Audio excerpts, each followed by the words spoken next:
Humans are social creatures. We need other people to help share the load.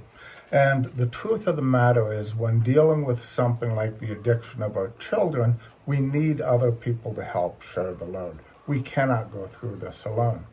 Many people are often tempted to try to use their friends that they already have to help fill that gap. Usually, for most people, you'll discover this is not the best idea. Your friends are your friends because of things you have in common with them. You have common experiences. You share in their hopes, their dreams, their losses, their sorrows, their day-to-day experiences.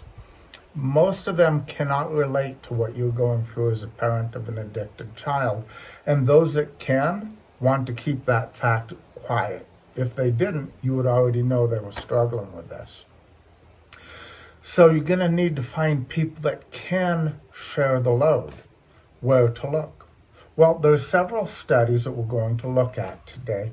And while no study applies to every human being, knowing the groups that are more and less likely to blame you for your child's addiction should help you narrow that field down to where you can look for people that are likely to understand.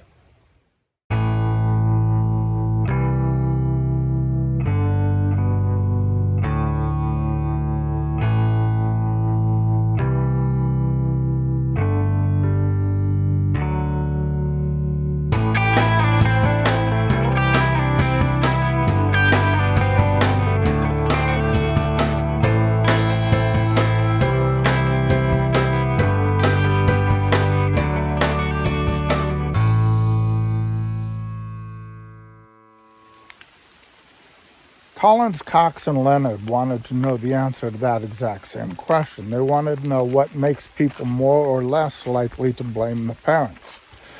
They discovered several very interesting facts that make people more likely to blame the parents. The first was if the people had felt that crime had increased in their immediate area in the last 2 years, they were 66% more likely to blame the parents.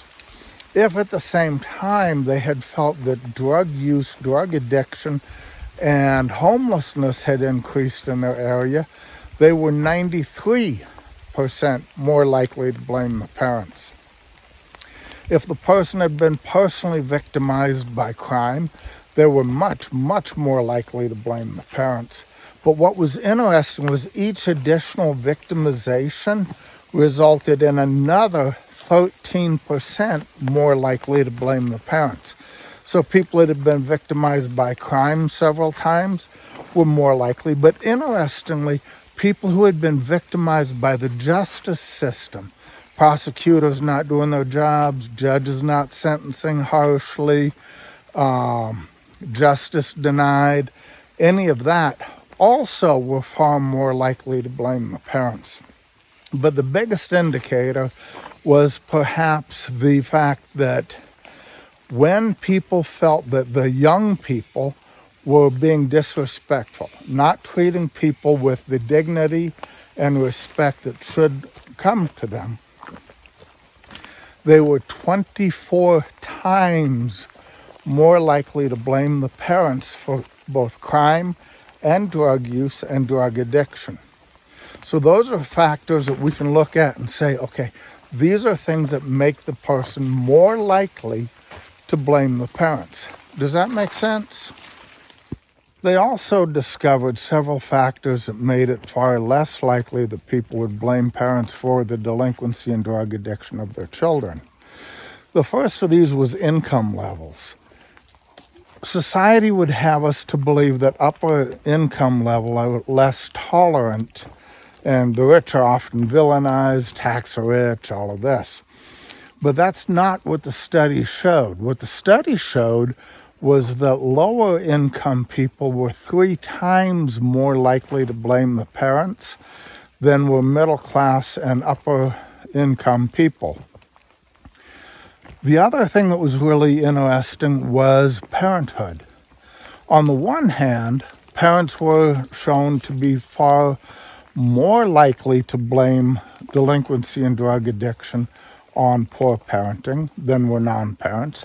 On the other hand, parents were shown to be far less likely to blame addiction and delinquency on poor parenting.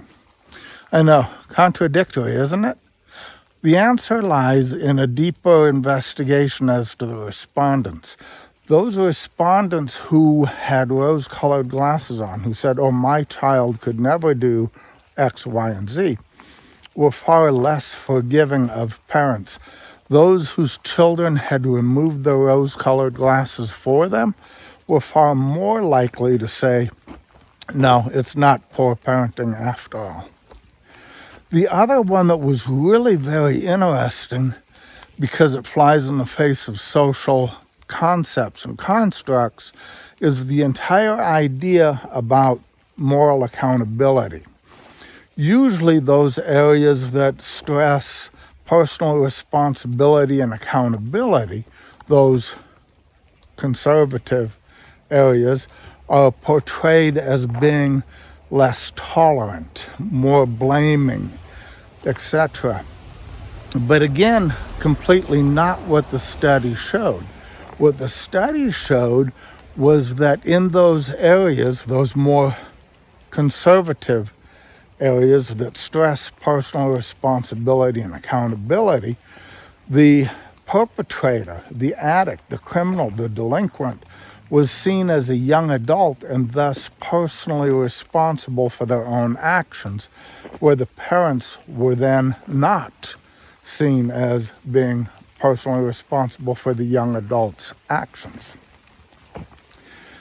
Conversely, the more liberal areas were more likely to blame the parents and see the addict or the delinquent as a victim of poor parenting. The other social demographic areas that they investigated, like age, race, gender, education levels, etc., really did not show any level of correlation between blame the parents and not. There is one more area I think we need to look at in a video that looks at the factors that make someone more or less likely to blame the parents for the delinquency or addiction of their children, and that is the role of religion. Granted, the Collins, Cox, and Leonard study does not go into this, but several other studies have. In today's society, it's very common to blame Christians as being judgmental, hypocritical, bigoted, but like the other things, the studies don't actually bear this out. For example, Christianity has at its core key teachings such as, there but the grace of God go I. We've all sinned and fallen short of the glory of God. We're all born with a sin nature. There's several key scriptures that speak specifically about the son will be held accountable for the son's actions and the parents will be held accountable for their own actions. So that really doesn't bear out in real world application.